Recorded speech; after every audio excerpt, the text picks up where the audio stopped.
Hə. Yoxsa başlayaq onda. Keçən səfər testlərdə qalmışdıq. Başlayaq o testlərlə. Salam müəllim, axşamınız xeyir. Xeyir olsun müəllim. Mənim sualım var sizə. Zəhmət olmasa bir dənə pedaqoji şura haqqında ümumi məlumat verərdiniz də, məsələn, bağçada ildə neçə dəfə keçirilir? Aha, yaxşı müəllim. Deməli müəllimlər, pedaqoji şuradan əgər danışırıqsa, pedaqoji şura bizim ali idarə etmə orqanımızdır və çox üstün səviyyəli bir belə deyək də orqandır. Yəni o pedaqoji şurada biz nələri qeyd edirik, daha doğrusu səsə qoyuruq, onları qəbul ediriksə, bu bir qanun kimi qəbul olunur və pedaqoji şura məktəbəqədər müəssisədə yaradılan və burada əsasən pedaqoji şurada əsasən pedaqoji heyətin iştirak etdiyi bir fəaliyyət göstərdiyi orqandır. Pedaqoji şurada əgər biz neçə dəfə keçirilir soruşuruqsa, bunu biz əslində bu şurada belə deyək də müəssisədən söhbət gedir ki, hansı ki bu müəssisə neçə qrupbalı müəssisədir. Məsələn, 1-2 qrupbalı əgər müəssisədirsə ildə 2 dəfə. Əgər 3-5 qrupbalıdırsa ildə 1 dəfə, 5-dən artıqdırsa, artıq siz 2 aydan bir, həmçinin də siz növbədən kənar pedaqoji şurada təşkil edə bilərsiniz bu şəkildə. Neçə qrupbalı bağçada danışırsınız? 7. 7 qrupbalı bağçadasınızsa, sizdə 2 aydan bir keçirilməlidir. Çox sağ olun müəllimə. Bizdə qrupbalıdır. Bizdə neçə dəfə keçirilməlidir zəhmət olmasa? 2 aydan bir. 2 aydan bir. Çox sağ olun. Aha. Da belə. Bizim pedaqoji şuramız.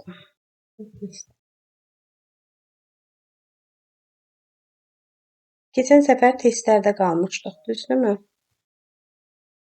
Bəli müəllimə, testdə qalmışdıq. Elə testdən də başlayaq.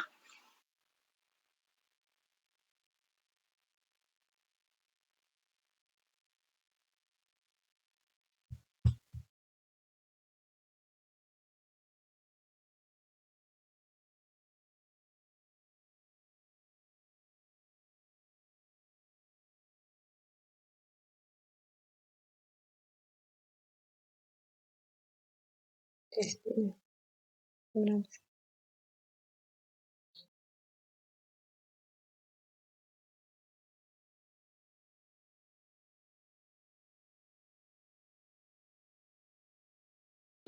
Axşamınız xeyir müəllimə. Axşamınız.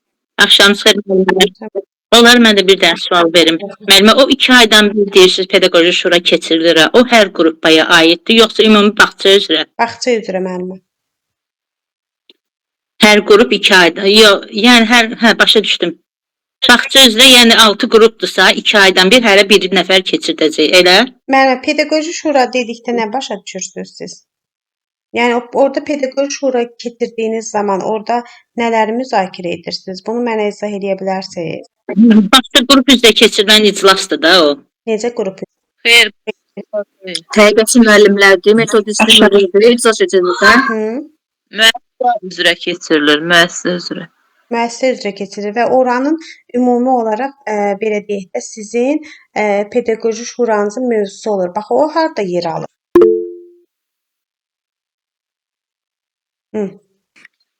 Müəllimə, o nizamnamədə deyil, bağçaya aid olan nizamnamədə. Deyir, müəllimə, məlumat oradadır. Pedaqoji şuranın mövzusu olur. O bilirsiniz harda olur?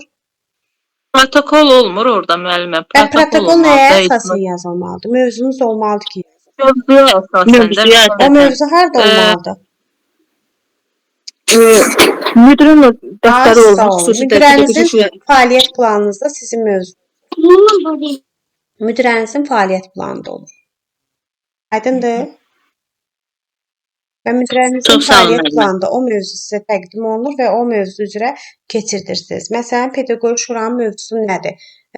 Məktəbəqədər yaşlı uşaqlarda oyunun rolu, məzmun standartları, müasir dövrün belə deyək də pedaqoji yanaşmalarının uşaq həyatındakı rolu, nəzəriyyələrin rolu və yaxud da ki edə bilərsiniz iş üsul və formaları.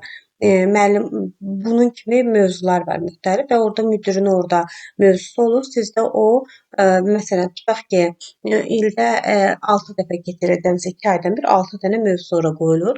Hər 2 aydan bir o mövzunu başlayırsınız siz müzakirə eləməyə. Aydındır? Məruzə şəklində. Bunun kimi. Müəllimə, o pedaqoji şurada məsələn, təlim-tərbiyə işlərində hansı metoddan istifadə etsəz daha yaxşı nəticə verə? Belə bir mövzuda pedaqoji şura təşkil oluna bilər də. Niyə oluna bilmir? Əlbəttə ki, oluna bilər. Siz burada belə Bir də biz üzr istəmək. Bizdə həm də o illik planlaşdırmanı yazarkən belə, hətta o ilin əvvəlində mütləq o pedaqoji şura təşkil olunub, illik planlaşdırma haqqında məsləhətlər aparılmalıdır. doğrudur. Bunu da edə bilərsiniz. Pedaqoji şura iclasları bir də müəllimə, yəni direktorun istəyi ilə yox, pedaqoji şuranın üzvlərinin təklifinə əsasən həyata Necə keçirilir. təklif həyata keçirirsiniz? Hansı təklifinizə əsasən? Məsələn, hər hansısa bir mövzunun müzakirəsi də nəsə Təklifim var irəli ki, sürülür və onun müzakirə olunur. mənim qrupumda uşaq var və bu uşaq məsələn bunu növbədən kənarlaşdıra bilərsiniz. Və bu uşaqlarda yaradıcılıq çox yüksək səviyyədədir.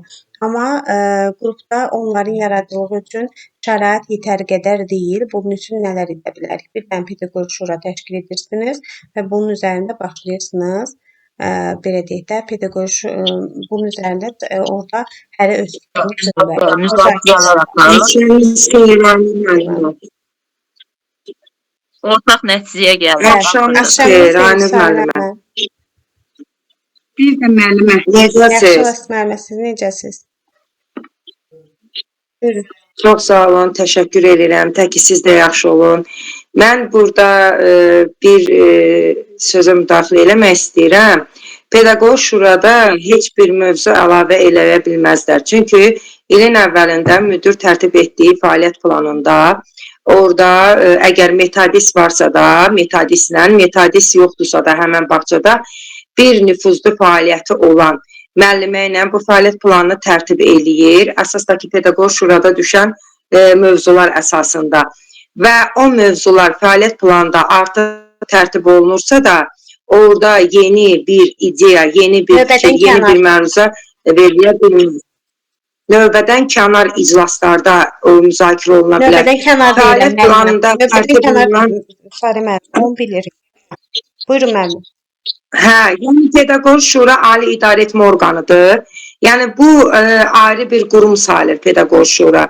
Və orada fəaliyyət planında tərtib olunan mövzu əsasında kimlərə ki o mövzunun məruzəsi verilir, 15 gün öncədən necə ki pedaqoji şuraya haqqında məlumat verilirsə ki, nə vaxt keçiriləcək, həmən vaxtı da məruzə tam hazır şəkildə olmalıdır. Məruzə oxunmalıdır, dinlənməlidir, ondan sonra müzakirə olunmalıdır. O müzakirə olunduqdan sonra o mövzu protokollaşır və o protokolda əlavələr olunur. Doğru. Təşəkkür edirəm. Və əslində müəllimə, orada sədr müdir olmamalıdır. Müdir olmamalıdır da. Pedaqoji şura heyətindən biri olmalıdır. Ancaq ki bu ali idarə etmə orqanı olduğuna görə bir çox müdirlər özü sədr olurlar. Səbəbi də məlumdur. Sədriyi özləri təşkil edir. Səbəbi də məlumdur. Bəli, bəli. Çünki niyə müdir öz səlahiyyətini vermir, yəni sədrliyi vermir? Sədrliyi versə, çünki bilir ki, hansısa bir mənfi bir nüans olsa müdir haqqında, o pedaqoji şuranı bəli, pedaqoji şura təşkil olunacaq və o pedaqoji şurada artıq bunun haqqında bir fikir mübadiləsi aparılıb, fikir mübadiləsi aparıb, atlaşacaq, protokollaşacaq, ondan sonra da nə olur? İşinə xitam verilir. Ona görə də o müəyyən o səbəblərə görə sədr müdir özü deyir ki, mənəm. Sədrliyi vermir. Səbəb odur. Bəli, Amma bəli. Amma əslində müdir olmamalıdır. Amma belə deyək, növbədən kənarda pedaqoji şura keçirdə bilərsiniz. Görürsünüz ki, ehtiyac var və bu fəaliyyət planında yoxdur. Növbədən kənar şəkildə də təşkil edə bilərsiniz. Bəs ona görə deyirəm, müəllimə, növbədən kənar iclas pedaqoji şuraya aid deyil. Ancaq ki, bir çox müdirlər fəaliyyət planlarını özləri tək şəkildə tərtib edirlər. Amma bu düzgün yanaşma deyil. Çünki orada pedaqoji şura olduğuna görə mövzular ora daxil edilmək üçün bir metodist və yaxud da ki, bir nüfuzlu fəaliyyətdə olan müəllimə çox güman ki, müdirlə təşkil eləməlidir. Çünki həmən müəllim də öz işçilərini tanıdığına görə orada elə bir mövzu sala bilər ki, bir dəfə də olsa o mövzu haqqında pedaqoji şura keçirilməyib. Yəni ona görə də müdirin də tək o fəaliyyət planı tərtib etməyi o düzgün deyil. Yəni burada kommunikativ bacarığı pozmuş olur. Düzdür, düzdür. Belə, aydındır müəllimlər. Vüsalə müəllimə çox təşəkkür edirəm. Bizə izahınız üçün. Aha. Başqa müəllimlər sualınız varmı? Yoxdursa keçək testlərə. Testləri müzakirə edək. Olar? Bəlkə keçək. Kim oxuyur? Buyursun. Oxuya bilərəm müəllimə. Bəli. Amma görürsünüz, hələ ki açılmayıb, ekranda görürük. Təqdimat yoxdur yəqin ki. Müəllimə sayla oxuyacaq, yoxsa bir müəllimə oxuyur? Təqdimat eləmişəm axı mən. Təqdimatı görmürsünüz? Ekranda təqdimat var axı. Deyir, görürük. Var idi müəllimə, getdi. buradadır. İndi var da müəllimə. Buradadır. Müəllimə sayla hələ bir-bir oxusun və oxuduğumuz ətrafında da mənə məlumatlar verəcəksiniz. Kim başlayırsa buyursun.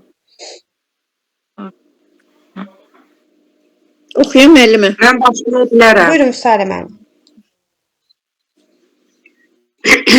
Təlimin təşkilinə verilən bu tələb məktəbə qədər təhsil materiallarının koqnitiv xarakter daşımasına, onun fəal təlim şəraitində reallaşmasına imkan yaradır. Uşaqlarda hər hansı problemin həlli tələbinin onlarda idrak proseslərini fəallaşdırmasını gücləndirir. A. Şəxsiyyət yönümlü, əyanilik, əməkdaşlıq, nəticə yönümlülük, idrak fəallığı. Y bəndidir müəllimə, idrak fəallığı. Düzdür. İdrak fəallığı dediyimiz zaman nəyə nəzərdə tutulur?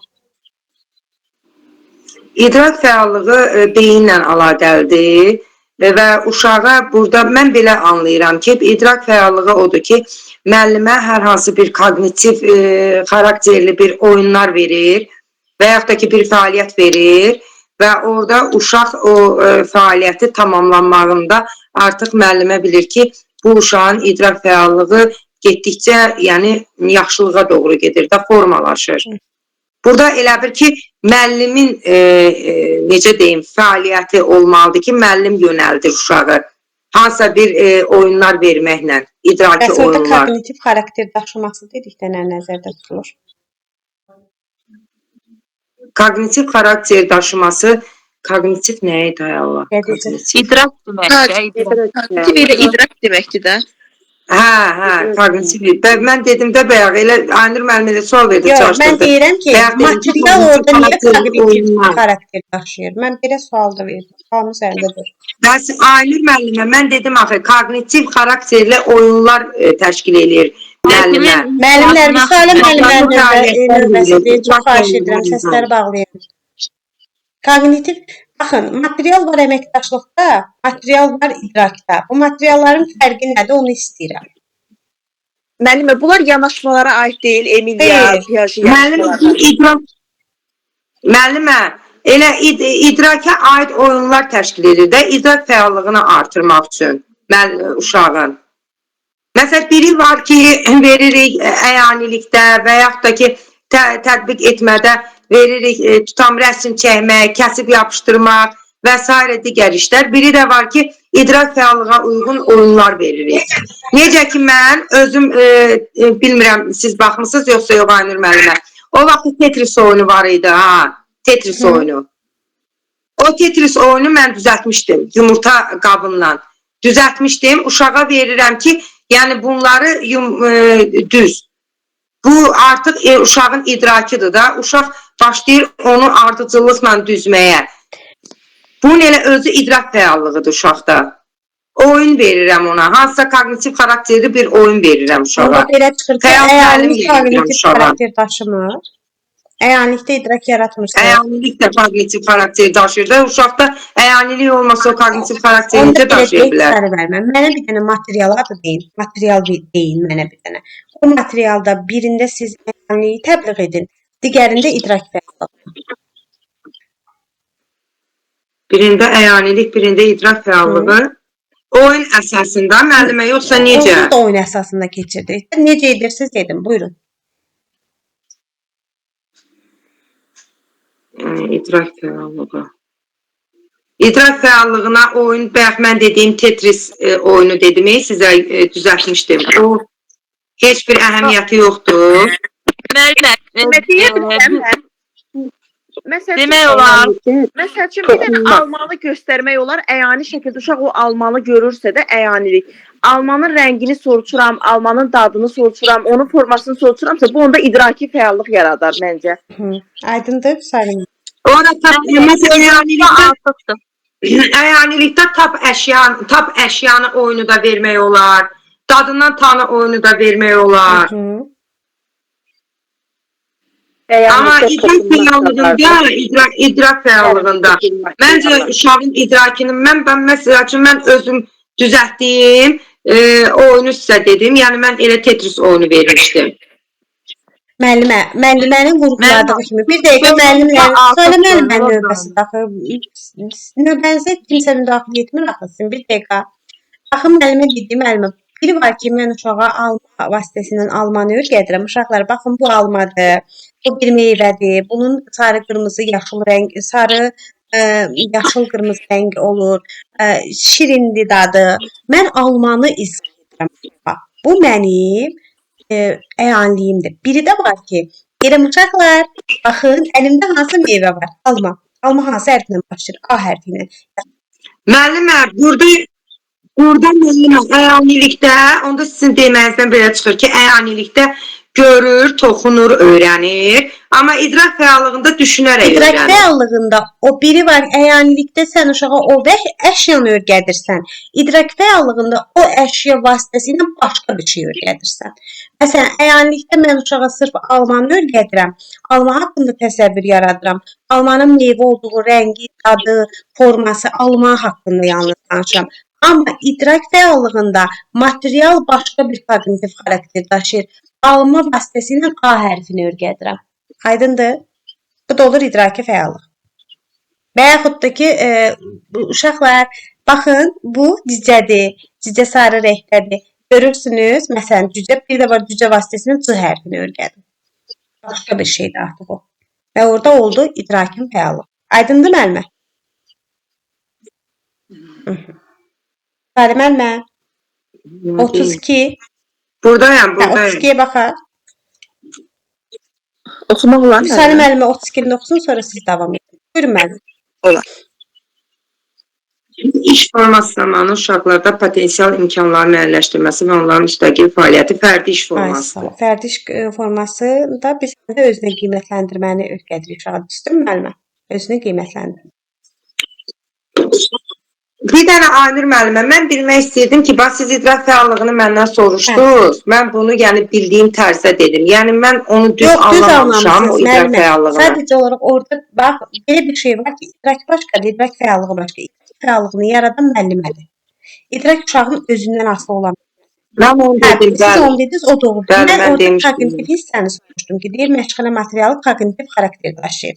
Yəni material düşünərək öyrənməlidir. Yəni siz dediniz almanı misal çəkdiniz. Mən sizin danışığınızdan tutdum ki, idrak fəallığı uşaq düşünərək öyrənir. Nəticə çıxardır sonunda özü. Ancaq əyanilikdə uşaq görür, onu toxunur, görüb toxunaraq öyrənir. Mən belə anladım bunu. Əyanilik yox. İndi onu demək istəyirəm. Yox müəllimə, əslində belə bir şey deyim ki, görüb toxunma, əyanilikdə mütləq, görmək, toxunmaq siz dediyiniz doğrudur. Bir də əyanilikdə göstərdiyin şeyi öyrədirsən uşağa. Nə göstərirsənsə, məsələn, yarpağı göstərirəm uşağa, yarpağı. Mən ona sırf yarpağı öyrədirəm. Bir də var ki, yarpaq vasitəsilə başqa bir şey öyrədirəm. Aydındır? Yəni əyanətdə müəllimə elə bir həmin əşyanın xarakter xüsusiyyətlərini deyirsən də. Sırf həmin əşya, sadəcə həmin əşya. İdrak fəallığında əyanilik yoxdur, Aynur müəllimə. İdrak fəallığında əyanilik yoxdur, şifahidir Yox, hamısı. idrak fəallığında əyanilik var. Sadəcə onu göstərirsən, onu öyrətmirsən. Onun vasitəsilə başqa şey. Məsələn, almanı göstərirsən idrak fəallığında. Deyirsən uşaqlar, baxın bu nədir? Bu almadır. Bu meyvədir. Hə, alma meyvədir demirsən. Bu almadır. Alma siz hansı hərflə başlayır? A hərfindən. Yaxşı. Siz mənə A hərfi ilə başlayan hansı sözlər deyə bilərsin? Gördün, alma vasitəsilə A hərfi öyrətdim. Yəni müəllimə, idraki fəaliyyətə başlayır da, idrak fəaliyyət göstərir. Yəni idrak fəallığını yaratdın, Düşünərək öyrənməyi, düşünsün, cavab versin, bir növ motivasiya mərhələm. İdraki fəallığa keçirdirəm, artıq uşaq tədqiqata yönəlir, başlayır orada nəyisə araşdırıb tapmağa. Görüm A hərfi ilə başlayan başqa hansı sözlər var. Düşünüm görüm nə hansı sözlər. Aydındır? Salim müəllimə, sualınız varmı başqa? Yox, heç bir sualım yoxdur Aynur müəllimə. Sadəcə olaraq dedim, yəni görüm mən siz deyəndən sonra mən yəni düzmü nəticə çıxartdım özümdə. Ona görə o sualı Düzdür verdim. müəllimə, narahat olmayın. Yəni aydındır da, mən əyanlikdə göstərdiyim haqqda danışacağam. İdrak fəallığında göstərdiyimin başqa bir göstərdiyim haqqda danışmayacağam. Onun vasitəsilə uşağa başqa bir şey öyrədəcəm. Aydındır? İndi Aynur müəllimə, mən sizə bir söz deyim. Bax, mən payız fəslini keçəndə mən yarpaqları soruşdum və orada da bir dənə şəkili elə bir keçəl qız qoymuşdum. Bir şəkildə də qızın elə bir saçlarını yarpaqla eləmişdik də. Mən uşaqlara payız fəslini soruşandan sonra mən uşaqlara dedim, uşaqlar bu yarpaqla nə etmək olar? Axı orada şəkildə var, biri keçəldir, biri yarpaqlıdır saçı. Uşaqlar o zaman özləri dedilər ki, müəllimə, o keçəl qıza saç qoyacağıq. Yəni onda da idrak fəallığıdır. Yəni uşaq özü dedi, mən yarpağı göstərəndən sonra mən sual verəndən sonra. Çünki yarpaq vasitəsilə uşağa saçı öyrədirsən. Həm də təxəyyüldür, o uşağın təxəyyülüdür. O da idraka yanaşır. Təfəkkür, təxəyyül idraka yanaşır, İdraki yönlənir. fəallıq yaratdırsan. Çünki bu yarpaq vasitəsilə başqa şey öyrədirsən. Aydındır? Yəni orada iki şəkli qoydum, düzdür. Orada iki müxtəlif şəkil qoydum. Dedim görüm uşaq nəsə anlayacaq bunlar. Gördüm ki, o keçəl qıza heç əhəmiyyət vermədilər. Həmən o keçəl qızın digər şəkildə ya başındakı yarpaqları yəni dedilər. Gördüm ki, fərqi hiss elədilər. Detallara diqqət verir uşağın, müşahidə qabiliyyəti artır. Bax, onun hamısı ondan əlaqəlidir. Hə, oldu. Təşəkkür edirəm. Buyurun. Oxuyum müəllimə. Mən oxuyam 33-ü. Müəllimə mənə demişdi, icazə verin. Hər biriniz oxuyasınız. Bir də müəllimə, bu müəllimə oxuduğu ikinci sualda fərdi işdə dediniz özünə qiymətləndirmə. Yəni orada fərdi tək oturur deyə özünə qiymətləndirmə Fərdi işi götürürük də onu. yerinə yetirir uşaq. Sonra siz yaxınlaşırsınız. Deyirsiniz ki, məsələn, balığın quyruğunu necə çəkdin? Uşaq da onu sənə izah edir. Sonra deyirsən ki, səncə düz çəkdinmi? Uşaq orada nə edir? Uşaq orada özünün çatışan-çatışmayan cəhətlərini görür, özü üçün bir mövqe çəkir, özü üçün bir yol çəkir, çatışmayan cəhətlərini görüb onun üzərində işləyir. Çatışanlar da həmçinin görür. Özünü qiymətləndirir. Rəy verirsiniz və orada özünü qiymətləndirmə öz əksini tapır. Ümumiyyətlə qiymətləndirmə uşaqlar arasında 3 halda baş verir. Özünü qiymətləndirmə, yoldaş və qarşılıqlı qiymətləndirmə. Özünü qiymətləndirməni fərdidə görürsünüz. Yoldaş qiymətləndirməsini cütlərlə iş formasında görürsünüz. Cütlərlə iş formasında gördüyünüz yoldaş qiymətləndirməsində sizin tərbiyəçi olaraq orada iştirakınız şərtdir. Məqsəd ondan ibarətdir ki, uşağın digər uşağa verdiyi rəyə əsasən qapalı düşüncəyə düşməməsidir. Məsələn, bir uşağa desəniz ki, yoldaşının işini bəyəndin, o sənə yox deyə bilər, digər yoldaş da qapalı düşüncəyə düşər. Amma siz orada rəyi elə bir konstruktiv şəkildə verirsiniz. Verə bilərik ki, sən yoldaşının əvəzinə daha nələr edə bilərdin? Onda o fikirlərini refleksiya kimi edə bilərik. Bir də var, qarşılıqlı qiymətləndirmə. Orada artıq siz yoxsunuz. Uşaqlar deyir, məsələn, gör necə çəkmişəm şəkli, mən necə çəkmişəm. Bax, belə bir-birlərini qiymətləndirirlər. O da qarşılıqlı qiymətləndirir. Oldu, sağ olun. Yaşlar üzrə xəstəlik. məşğələ miqdarından biri yanlışdır. Birinci körpələr qrupu 6 məşğələ düzdür. İkinci körpələr qrupunda 9 məşğələ deyil, 8 məşğələ olmalıdır. Digərlərdəki düzdür 10, orta qrupda 10 məşğələ, böyük qrupda 10 məşğələ, məktəbə hazırlıq qrupunda 12 məşğələ. Məşğələlərin adlarını mənə qeyd edə bilərsiniz? Bəli, ikinci körpələr qrupunda birinci günlər ətraf aləm məşğələsi və musiqi. Ətraf aləm var birinci körpələr qrupunda. Ətraf mühit. Ətraf mühit, musiqi, hərəkətlərin inkişafı, sensor inkişaf, bununla bir də təsviri fəaliyyət. Təsviri fəaliyyət birinci körpələrdə var. İkinci körpələrdə sensor inkişaf deyil, sensor tərbiyədir. Birinci sensor tərbiyədir. Müəllimə buyurun, cavablandırın sonra. İkinci körpələrdə var təsviri fəaliyyət. Xeyr. Sensor inkişaf gedir o. Amma müəllimə, proqramda var məşğələ birinci körpələr qrupu üçün təsvir. Yox, ikinci körpələr Birinci qrupunda körpələr qrupunun heç proqramı hardasa var. Onu demirəm. Məşğələ cədvəl üzrə demirəm. Yəni metodikada var. Hə, metodikada var. Sadə xətlər falan çəkməyə onu verirsiniz.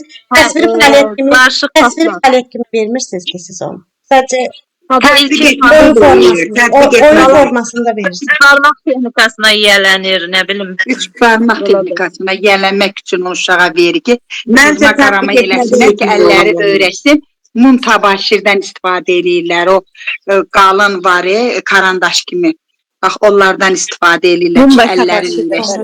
Müəllimə, siz cavablandırırsanız, o müəllim qarşısında çox xahiş edirəm. Səsləri bağlayaq, hər kəs öz növbəsində. Hə.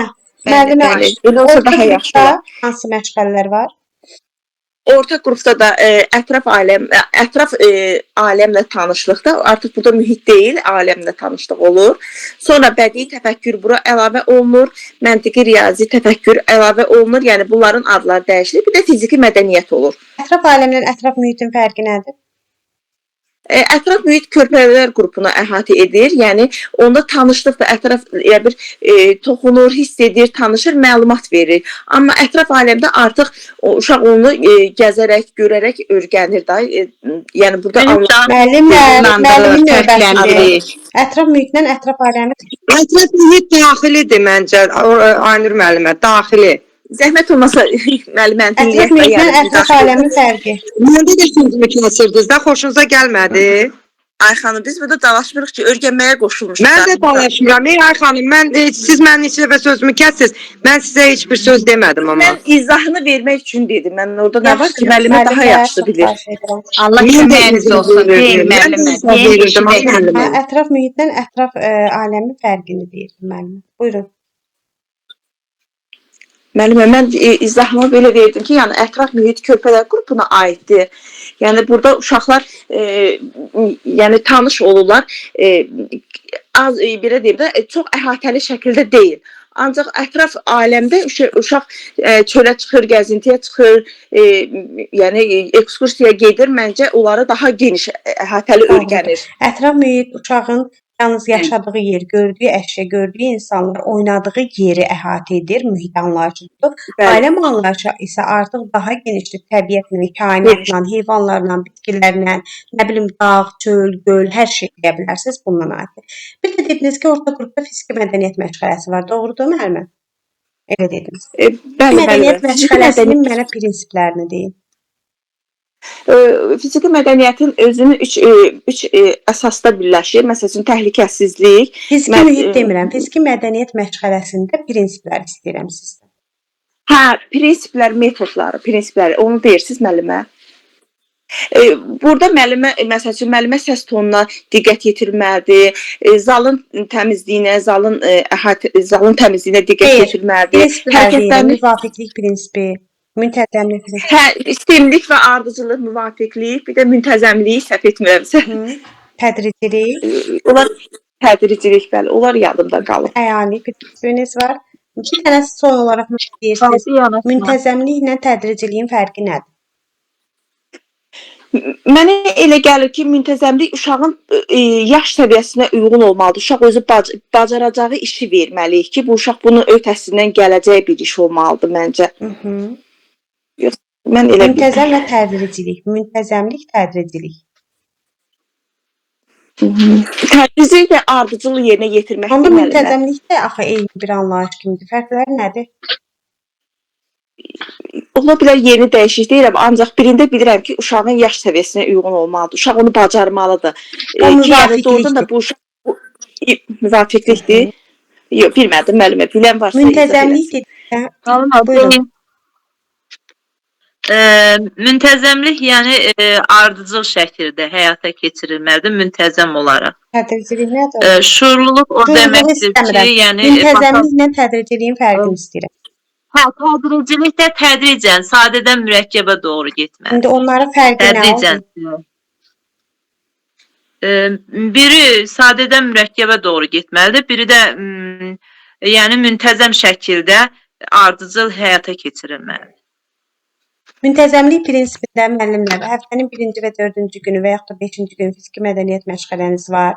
Orada məşğələlər müntəzəm olaraq bir-birini tamamlamalıdır. Məsələn, həftənin mən qatış vermişəmsə, yeriş vermişəmsə, 4-cü günü qatış verməliyəm. Məşğələlərin ardıcıl olaraq bir-birini tamamlamasıdır. Tədricilik isə bir məşğələ prosesində hərəkətlərin ardıcıl olaraq bir-birini tamamlamalıdır. Məsələn, mən birinci verirəm qol, sonra verirəm gövdə, sonra verməliyəm ayaq hərəkəti. Tədricən. Yəni asandan çətinə doğru, deməli. Təşəkkür edirəm müəllimə. 34-ü kim oxuyur? Buyurun. Bayaq deyən müəllimə, buyurun oxuyun. Oxuyun. Biri xarici inkişaf etdirici mühitə aid deyil, ağac və bitkilər, qum və daş, fəaliyyət mərkəzləri, meyvə və tərəvəzlər, gil və su. Burada fəaliyyət mərkəzləri xarici aid deyil, daxili mühitə Fəaliyyət aiddir. mərkəzləri necə qurulur? Uşağın marağına uyğun, bir də müvafiq resurslar əsasən təşkil olunur, bir-birindən aralı, uşaqların marağına uyğun təşkil olunur burada. Uşaqların marağına uyğun. Yaxşı, fəaliyyət mərkəzləri standartdır, yoxsa dəyişkəndir? İnkişaf sahələri üzrə təşkil olunur. Yəni orada 4 inkişaf sahəsinin inkişafı üçün həmin fəaliyyət mərkəzləri təşkil olunur ki, uşaqlar orada inkişaf eləsin, bir-biri ilə ünsiyyət quraraq, oynayaraq inkişaf eləsinlər.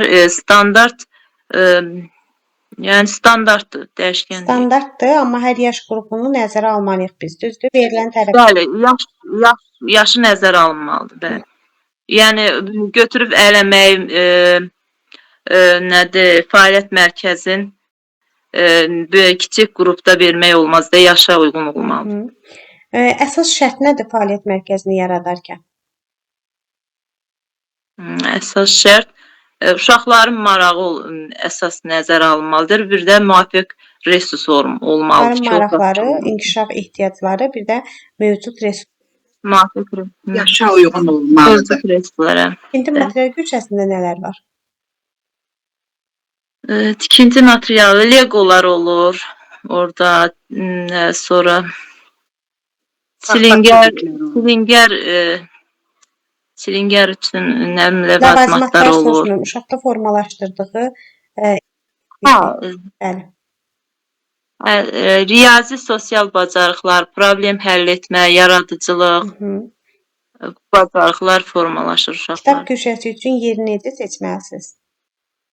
Sakit mühit olmalıdır, rahat mühit olmalıdır, işıqlandırma yaxşı olmalıdır, estetik cəhətdən gözəl tərtibatda olmalıdır. Gəlincik güşəsi necə olur?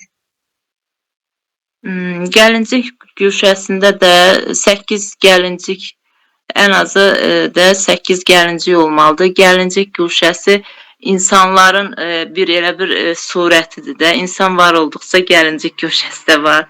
Yəni insanların aləmindən bəhs edir gəlincik güşəsi. Bir də uşağın psixi inkişafı. Niyə? Yəni psixologiyasına təsiri var gəlincik güşəsinin. Məsələn, orada psixologiyasına təsiri var deyəndə nə deyə bilərsiniz? Yəni müsbət çalışmalıyıq ki, oradakı oyuncaqlar, yəni uşaqların psixologiyasına mənfi təsir etməsin, müsbət təsir etsin. İnsanların sosial Müəllimlər, inkişaf zəmin dedikdə haqqındadır ona görə müəllim. nəzərdə tutulur ki, gəlincik güşəsi insanların öz əksidir və insanlar var olandan var. Ona görə öz əksimizdir ki, uşaq daha çox affektiv, emosional bağlılığı olan insanların hərəkətlərini götürüb onu gəlinciyi üzərində praktika, təcrübə. Uşağın orada gəlinciyi davranışı əslində evin psixologiyasından və uşağın psixologiyasından xəbər verir. Ona görə psixoinkişafı ilə əlaqəlidir. Aydındır? Düzdür, bəli. Sualınız varmı müəllimə? Xeyr, ayrı bir Buyurun. sual olsaydı oxuyardım. 30 yaxşı, 35-i də oxuyun. Birini də oxuyum, sonra o birisi müəllimlər Buyurun. oxusun. Verilmiş şəklə uyğun variantı müəyyən edin. Şəklə. Savad təlim məşğələsi təfəkkür yönümlüdür. Ətraf aləmlə tanışlıq məşğələsi, sensor mədəniyyət, sadə riyazi təsəvvür məşğələsi, sensor etalon, bədii təfəkkür məşğələsi, nağıl etmə işi, solo, savad təlimi, söz assosiasiyası. Deməli, şəkil. Şəkildə. Doğru. Ətraf aləmlə tanışlıq məşğələsidir bu. Söz danışdıq axı biz. B variantıdır. Ətraf aləmlə tanışlıq, sensor mədəniyyət. Sensor mədəniyyət nədir müəllimə? Hiss orqanların məşq etdirilməsi. Kim tərəfindən gətirilib elmə? Montessori Montessori tərəfindən. kim idi? Montessori yanaşmasının banisidir. 1990-cı ildə, 1900-cü ildə. 1900-cü ildə. Romada yaradılıb Maria Montessori Neçənci ildə tərəfindən. yaradılıb? 1900-cü ildə. 1900-cü ilin əvvəllərində. Yaxşı, açdığı məktəb neçənci ildə yaranıb? 1907-də. Adı nə idi?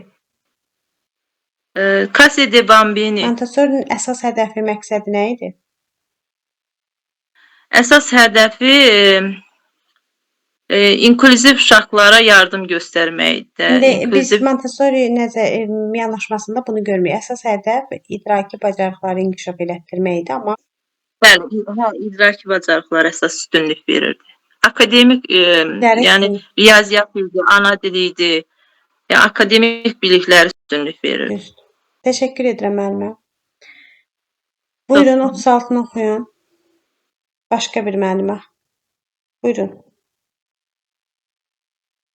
Oxuyun mən müəllimə. Təlimin səmərəli təşkili üçün tərbiyəçi müəllim bacarmalıdır. Biri yanlışdır. Hər bir A variantı, hər bir fəaliyyətdə uşaqlarla bircə iştirak etmək, uşaqların inkişafında və təlimində irəliləyişi sənədləşdirmək, valideynlə əməkdaşlıq etmək, qrup otağı və materialların estetikliyini təmin etmək, təlim və təcrübələr arasında əlaqələri görmək üçün uşaqları tam sərbəst buraxmaq. Burada oynayır, telefonda o tərəf hərəkət edir ona görə. Sarmalıdır, biri yanlışdır. Mən əsas götürərdim.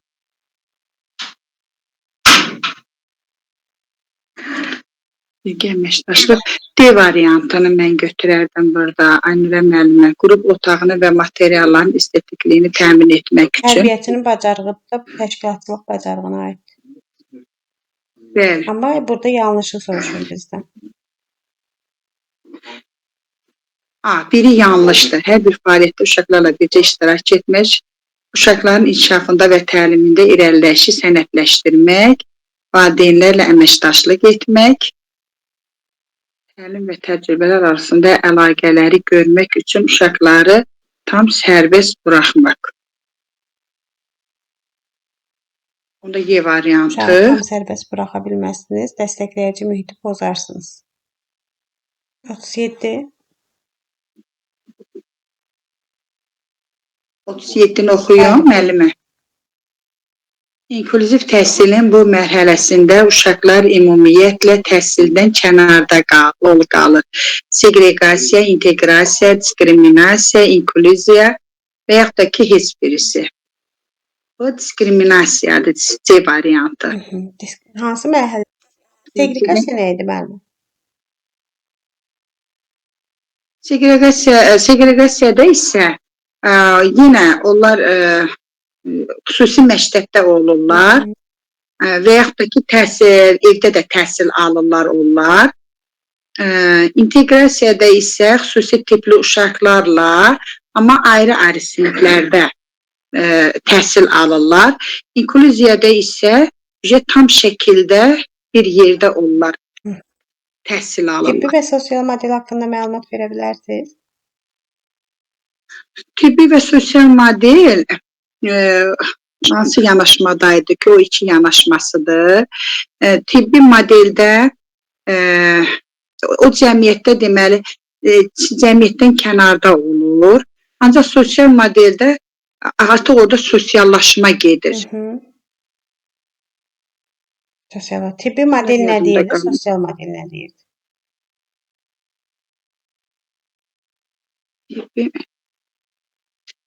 Yadımdan çıxdı deməli. Tibbi model deyirdi ki, diaqnoz qoyaq, uşaq xəstədir, o xəstədir. Diaqnoz qoyaq. Bəli, müəllimə, yardımdan düşdü. Diaqnoz qoyaq.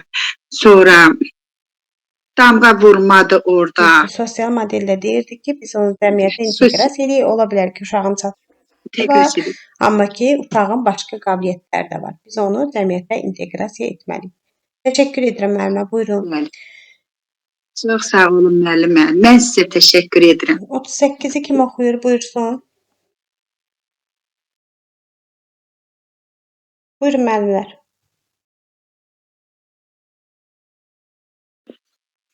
Təkrar oxumaq olur müəllimə, yoxsa? Bir dəqiqə, qrupda görüm neçə müəllim var. Bir saniyə qayıdıram. Niyə oxumursunuz müəllimlər? Oxuyum müəllimə.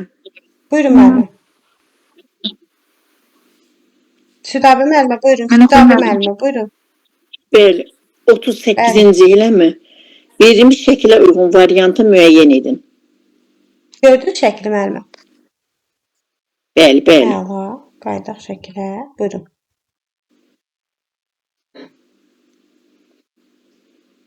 Hafizə yönümlülük söz assosiasiyası üsulundan istifadə olunub. Təfəkkür yönümlülük əqli hücum iş üsulundan istifadə olunub. Təxəyyül yönümlülük klaster iş üsulundan istifadə olunub. Diqqətin inkişafı müzakirə iş usulu, nitqin inkişafı nağıl etmə iş usulu. Olur bir dənə də şəkilə təzdən baxın.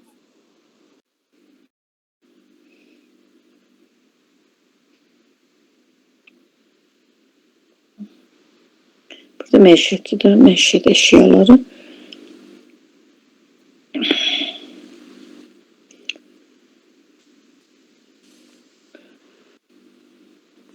Burada bir dənə sualları yuxarı qaldıraq.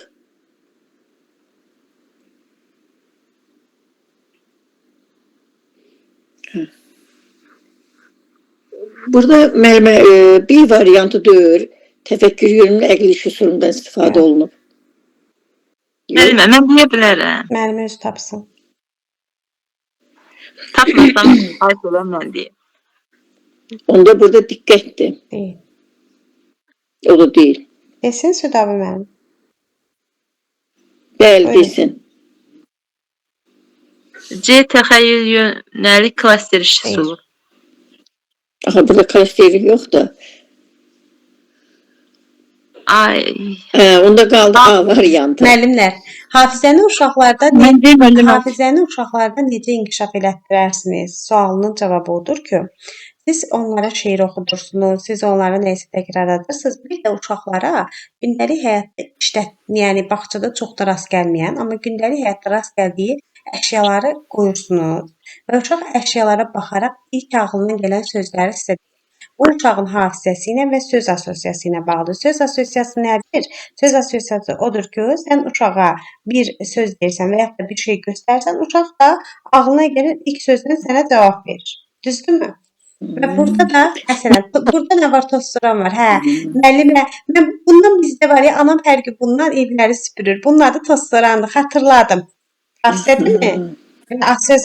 Bəli, bəli. Və yaxud da ki, Bir də şəkli gizlətdiniz. O yadımıza düşsün deyə gizlətdiniz. Yəni elə bir ki, şəkli yuxarı elə başa düşdüm ki, hafizə yönümlüyə görə. yox gizlətmədim. Sadəcə aşağı yeni variantı müəlliməyə göstərdim. Mən dedim odur, onu təzə makros göstərdim. Məsələn, çarpay. Müəllimə mən bunda yatıram. Bunun adı çarpaydır məsələn. Bu bizim paltar dolabımızdır. Bu nədir? Bu hafizədir, xatırlayır və həm də ağlına gələn ilk sözü deyir. Ola bilər ki, deyə də bilməsin. Aydındır fikrim sizə? Və hafizə Müəllimə, Bəli, burada bəli. biraz da diqqətə də oxşadı. Siz niyə? Burada məsələn məişət əşyaları var, bir də geyim var. yox, mən o formada qoysaydım əgər sualı deyərdiniz. Verilən şəkildə diqqətdə ümumiyyətlə məqsəd diqqəti əgər formalaşdırırsınızsa uşaqda, siz bunu diqqət deyə bilməzsiniz. Diqqəti formalaşdırırsansa 4 dənə eyni əşya birini fərqli verməlisən. Burada diqqət formalaşmaz uşaqda heç bir zaman. Niyə onu deyim? Çünki çox fərqli əşyalar var. Təfəkkür mən formalaşa desəm ki, bilərmi? uşaqları qruplaşdır deyərsən təfəkkür bir də qruplaşdırırsa da orada məsələn klaster kimi edərsən. Tutaq ki, məişət əşyalarını bir yığsın, mətbəx əşyalarını. Tutaq ki, geyimləri bir yığsın. Belə, Geyimləri bir. qruplaşdırarsan, klaster edərsən, səbət qoyarsan, səbətə yığarsan, şərt deyil ki, işarələyərsən.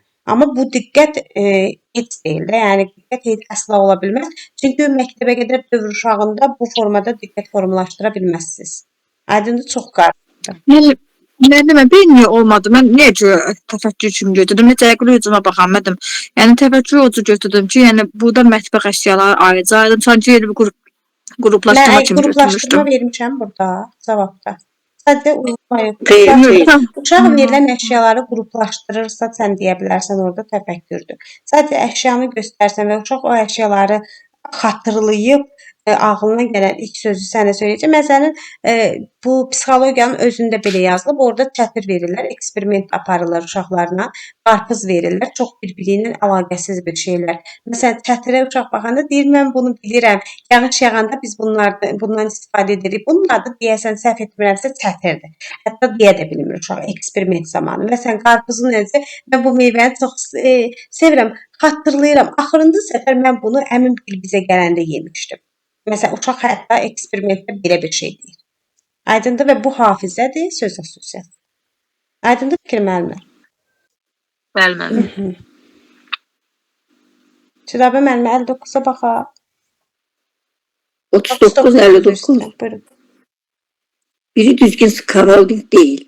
Sadədən mürəkkəbə tapşırıq həlli, sualların fərqli yönəldilməsi, həyatla məşğələnin əlaqələndirilməsi, iş yolundan istifadə, sualların birbaşa ünvanlanması E variantı.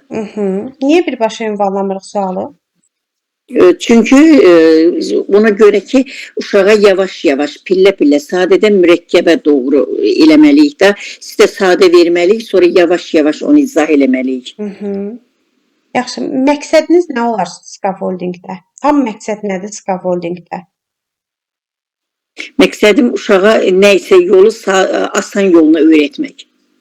Skaffoldingin xüsusiyyətləri nədir desəm? İstiqamət verməkdir də, önləmək. Yol göstərməkdə uşağa yeni yol göstərmək, yəni uşağa yolu izah eləyir. Fərdi yanaşma tələb edir, yoxsa kollektiv? Fərdi yanaşma. Niyə fərdi yanaşmadır skaffolding? Amma desəm ki, fərdi tapşırıq verirəm, o zaman düz deyərəm. Fərdi tapşırıq verir ayrı şeydir, amma fərdi yanaşırsa ayrıdır. Fərdi yanaşma skaffolding. Fərdi səviyyəsinə uyğun olaraq dəstək göstərirəm, ona görə fərdidir. Yaxşı, skaffolding əsas məqsədim uşağı aktual zonaya çatdırmaqdır, müstəqil öyrənmə bacarıqlarını da inkişaf elətdirməkdir. Bir dənə də son olaraq Südabə müəllimə, mənə deyin, yaxın inkişaf zonası nədir? Yaxın inkişaf zonası artıq o istədiyi nöqtəyə yaxınlaşıb Yaxın da. inkişaf zonası bir uşağın bir şeyi öyrəndiyi vaxt, zaman, müddət. Zaman. Düzdürmü? Bilib bilmədiyi yerdə məqamdır. Necə müəllimə? Məsələn, bilib öyrəndiyi də bilmək istədiyi, Uşağın öz başına bacarmadığı, amma dəstəklə, istiqamətlə dəstəklə öyrənə öyrəndiyi biləcəyi bir zonadır yaxın inkişafı. zona. Və burada Yəni müəllim tərəfindən öyrədilən bir bəli, zonadır. bir Tərbiyəçi tərəfindən. yaxın inkişaf zonasında uşaq Dərk etmə mərhələsində, dərk etmə mütləq mərhələsi sanki dəstəklə məşğulət etmir. nəsə öyrənir və onu başlayacaq Həyata keçirir. aktual zonadır. Bəli. Təşəkkür edirəm Müstəbə müəllimə. Buyurun. Siz sağ olun müəllimə. 40-a baxaq. Kim oxuyur? Müəllimlər, bu Mən oxumayan oxuyum. müəllimlər oxusun. Buyurun. Oxuyum müəllimə. Buyurun. Deyir biri açıq sual deyil. Nə üçün vətənimizi sevməliyik? Nəyə görə bayrağımızı sevirik? Bayrağımızın neçə rəngi var? Bağçanı nə üçün sevirsən? Nəyə görə vətənimizi sevməliyik? Burada cavab bayrağımızın neçə rəngi var? C variantıdır. Niyə görə? Çünki o biri suallarda müzakirə səbəb olur və hər bir uşaq müxtəlif ideya səsləndirir. Amma bayrağımızın neçə rəngi var? Konkret qapalı sualdır və biz uşaqlara bu sualı verdikcə uşaqlar konkret olaraq 3 rəngi var cavabını verirlər. Açıq sual nə idi? Qapalı sual nə idi? Açıq sual uşaqların belə deyək, təfəkkürünü işə salmaq, ideyalarını işə salmaq, müzakirə iş üsuluna aid edə bilər, əqli hücum iş üsuluna aid edə bilərik. Amma qapalı suallar isə konkret sual verilir və onun cavabı bəllidir. Və yaxud da bu gördüyün alma nə rəngdir? Konkret uşaq görəcək qırmızı rəngdir. Və yaxud da deyə bilərik ki, sən almanı xoşlayırsan ya armudu? Niyə görə xoşlayırsan? Səncə armud daha çox faydalıdır, yoxsa alma artıq uşağın beynini istər-istəməz çalışdırır və uşaq cavab verməyə, cavab axtarmağa çalışır. Baxaq. Oxuyum müəllimə. Perseptiv həssaslıq nədir? Əşyanı tanımadıqda uşağın əli ilə toxunması, əşyanı iyləmək, əşyanı dadmaq, əşya ilə manipulyasiya, əşyanı adlandırmaq. Sözün düzü mən buna cavab verə bilmədim. Əşyanı adlandırmaq olar, yəqin ki, fərqli cavabını bildim. İyləmək, dadmaq, manipulyasiya, toxunmaq, yəqin ki, bu duyğuya aiddir. İyləmək burunla, dadmaq dilimizlə, manipulyasiya əlimizlə. Bu da əşyanı tanımıdır, uşağın əli toxunması. Adlandırmaq yəqin ki, idraka aiddir də, bu olar. variantı. Perseptiv həssaslıq uşağın əşyanı tanımadıqda ona əli ilə toxunmasıdır. Ətrafdakı əşyaların fərqliliyini bilirsə, onu qavrama, toxunuş vasitəsilə ayırd etməsidir uşağın. Bu perseptiv həssaslıq adlanır. Aydındır? Aha, müəllimə, çox sağ olun. Buyurun müəllimlər, 42-ni kim oxuyur? Buyurun. Salam müəllimə, necəsiz? Oxuya bilərəm. Pedaqoji yanaşmaya əsasən 7 yaşa qədər uşaqlarda heç bir oxuma, yazma, riyazi bacarıqlar öyrədilmir. Bunun əvəzində onlara oynamaq, kəşf etmək üçün daha çox zaman verilir. Bu Valdorf nəzəriyyəsidir, C variantı. Valdorfun yanaşmasıdır, düzdürmü? Valdorf yanaşması. Kim tərəfindən yaradılıb? Rudolf Steiner tərəfindən Səs yaradılıb. nə idi? Məqsəd burada uşaqlara daha çox humanistlik, azadlıq, söz azadlığı belə yadımda qaldı. Daha çox 7 yaşa qədər uşaqlar sərbəst buraxılır. Yəni Texnologiyadan kənar olurlar. Niyə kənarıdır texnologiyadan Valdorf? Çünki deyirdi ki, yəni ki, uşaq özü tərtib edib öyrənməyə hazır olsun. Dünya sıfırlansa əgər, yəni uşaqlar hər bir vəziyyətə hazırlıqlı olsunlar deyə. Uşağın belə deyək də yaradıcılığına da mane olur. Ona görə həm də. Düzdürmü? Yaradıcılığa da mane olur texnologiya. Yaxşı.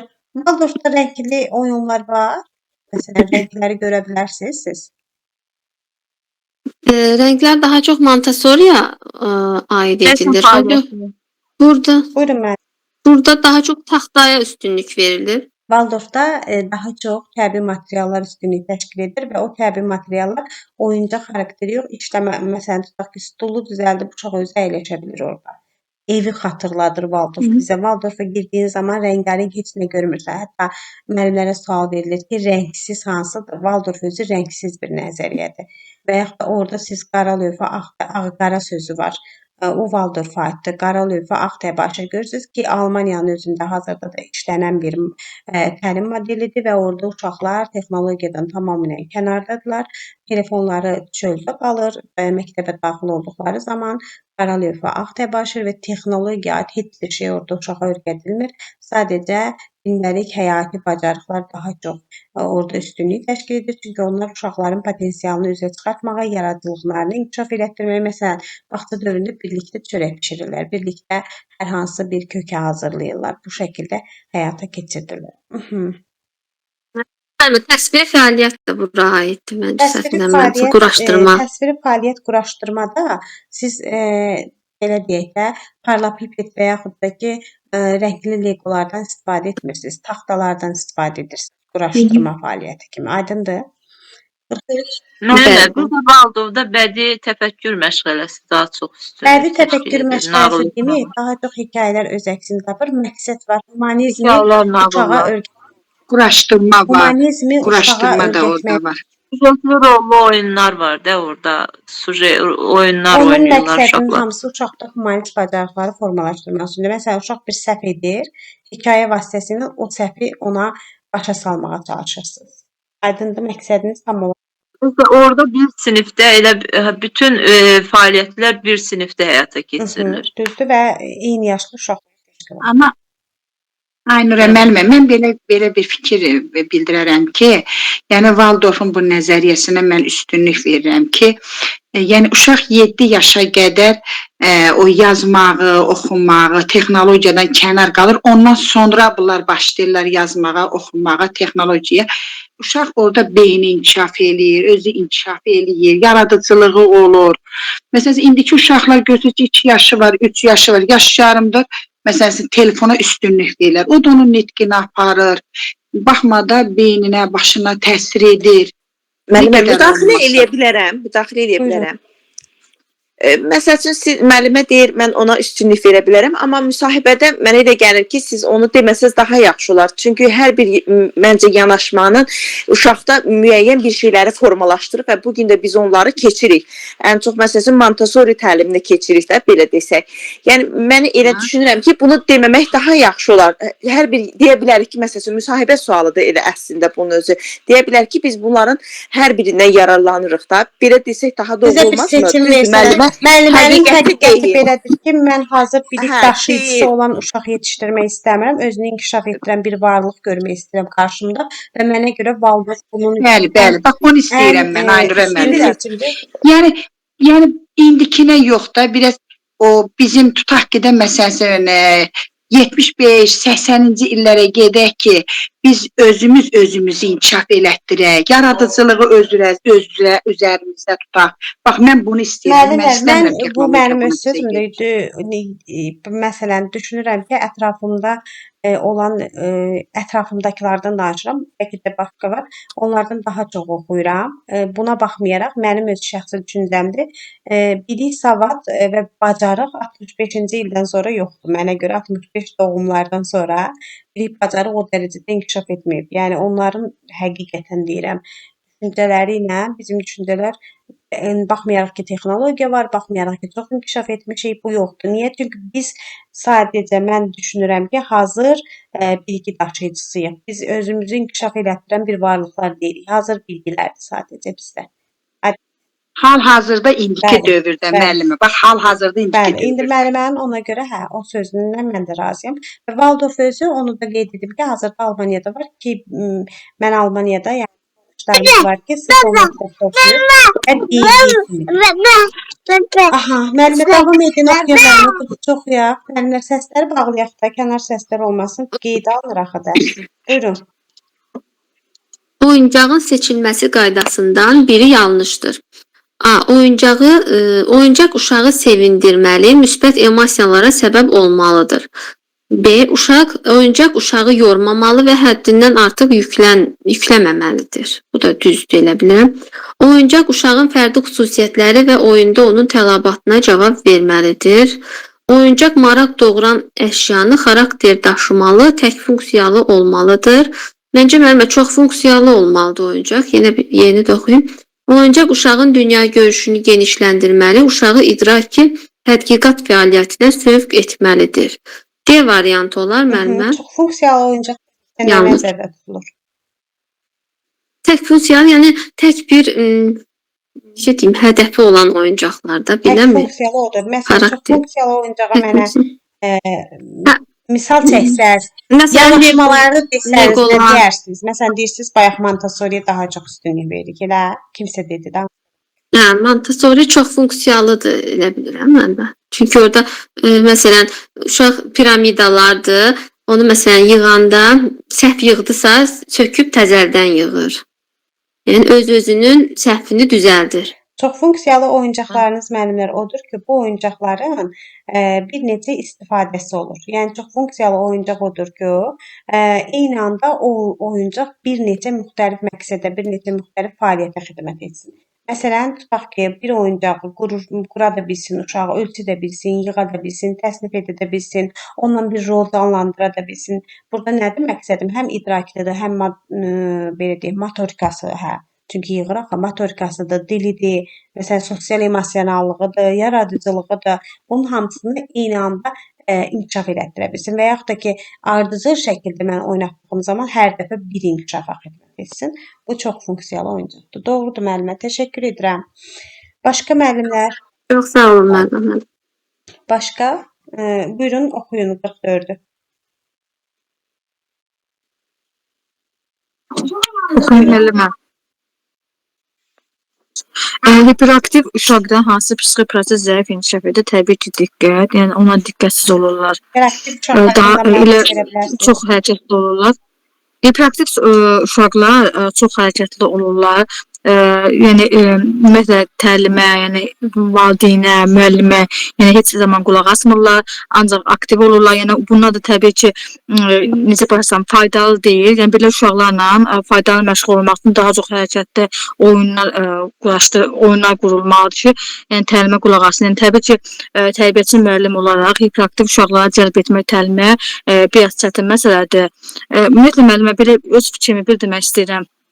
Mən tərbiyəçi müəllim olaraq keçən ildə bir hiperaktiv uşaq gəlmişdi. Onunla çox əziyyət çəkdim. Söz yox, öhdəsindən azca doza gəldim, demirəm tam gəldim.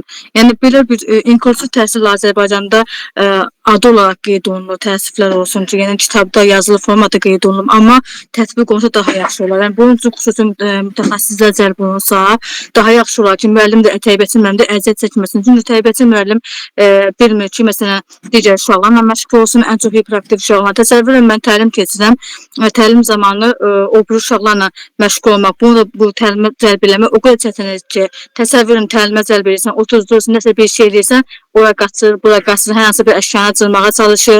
Yəni, mən də çalışırdım ki, bunları hərəkətdə oynada daha çox istifadə edeyim, diqqətini cəlb etməyə çalışırım. Amma valideynlə danışandan sonra təəssüf ki, valideyn də öz uşağındakı olan narahatlığı bilmirdi. Yəni, mən valideynlə danışdıqdan sonra uşağı xüsusi psixoloq yanına, mütəxəssis yanına qoyandan sonra, yəni, şükürlər olsun ki, o işin öhdəsindən gəldi, yəni, rahatlıqla həll olundu məsələ. Onda sizə belə bir sual versəm ki, hiperaktiv uşaqla inadkar uşağın fərqi nədir? Hiperaktiv uşaqlarda, necə deyim, o xüsusi, belə deyim də, inklusivlik necə tutulur, onun bioloji baxımından, belə deyək, qüsur deməyəm ona, fərqlilik deyək.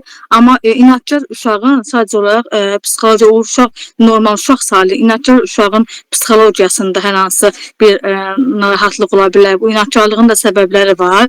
Yəni, bu uşaqlar ya eşidilməyən uşaqlardır, evdə, ailədə, valideyn tərəfindən olan uşaqlar ki, məsələn, dinlənilməyən uşaqlardır ki, məsələn, hər hansı bir öz fikrini, istəyini demək istəyəndə valideyn eşitmir ki, yox, haqlısızsan, mən haqlıyam, mən böyüyəm, sən yaxşı bilirəm, sən yaxşı bilmirsən. Və bu uşaqlar öz gücünü göstərməkdən ötürü bəzən inadkarlıq edir, öz istəyini yerinə etməkdən ötürü bəzən inadkarlıq edir və müəlliməsini dinləmir, valideyni dinləmir və istəyir ki, öz istəyini yerinə etsin. Və inadkarlıq da yaşla da əlaqədə ola bilər. Müəllimə, o mən obrazın formalaşdığı vaxt ola bilər. Məsələn, yəni istəyir ki, mən özüm bacara bilərəm. Mən yaxşı yerinə yetirərəm. Mənim gücüm buna çatır. Bəzən necə deyim, qeyri adekvat yüksək qiymətləndirməyə yanına bu dövrdə uşaqlar ən çox üstü yaş uşaqlarında ki, deyir ki, mən bunun öhdəsindən mən gələ bilərəm, amma böyüklər də təəssüflər olsun ki, çox şey uşaqlara icazə vermir ki, yəni bunu sən bacarmazsan,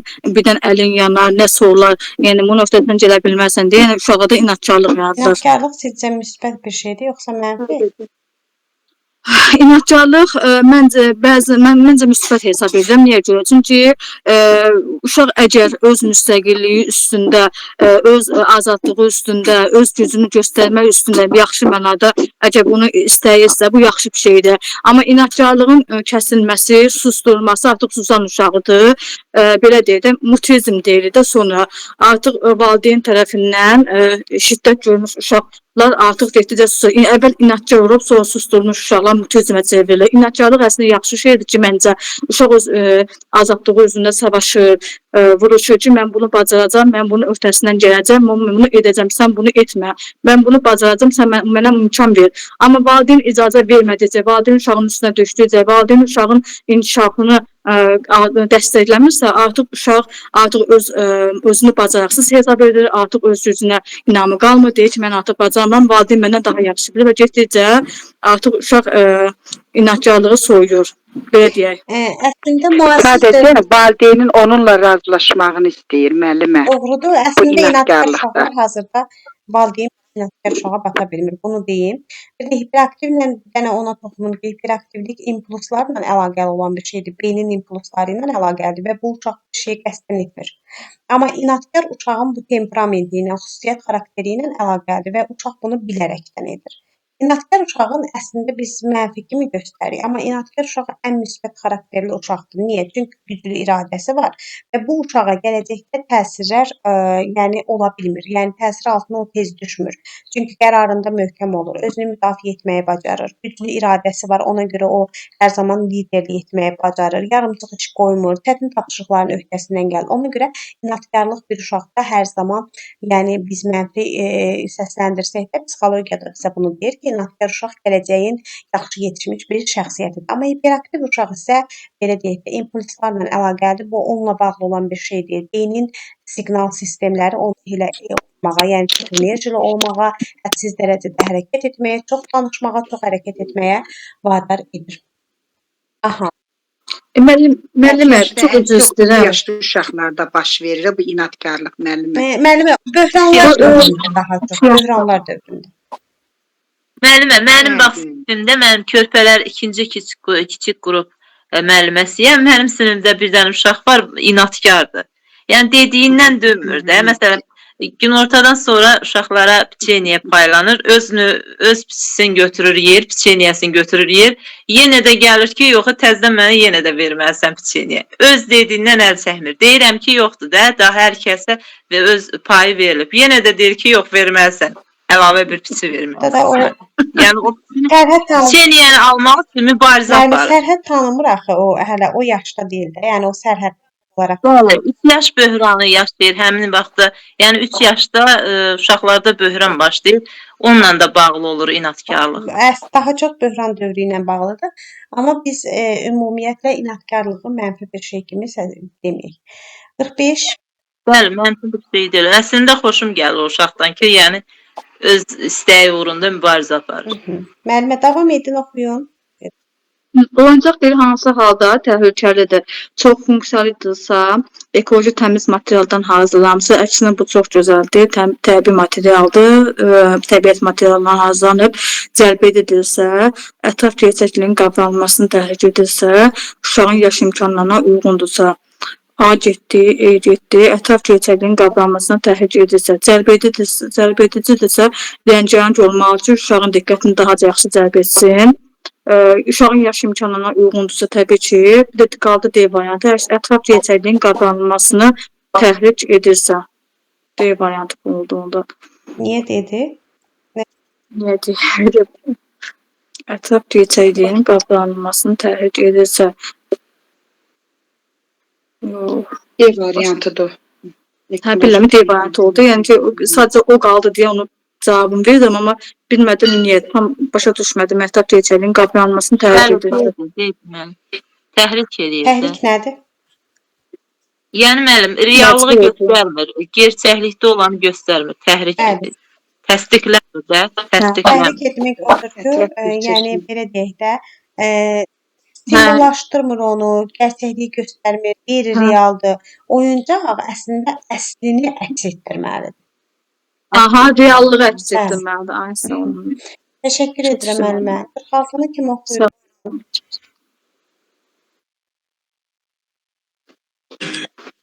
Oxuyum müəllimə. Dəstəkləyici mühitə aid deyil. Fiziki mühit və güşələr, açıq düşüncəli özgüvən, təhlükəsizlik, təlim resursları, öyrənmə fəaliyyəti və qiymətləndirmə. Dəstəkləyici mühitə açıq düşüncəli özgüvən, təhlükəsizlik, təlim resursları, öyrənmə fəaliyyəti və qiymətləndirmə. Burada B variantıdır müəllimə. Açıq düşüncə və özgüvən dəstəkləyici sağlam psixologiyasının qorunmasına aiddir. Bu doğrudur. Doğrudur. Fiziki mühit və güşələr aiddir. Təhlükəsizlik, təlim resursları, öyrənmə fəaliyyəti və qiymətləndirmə.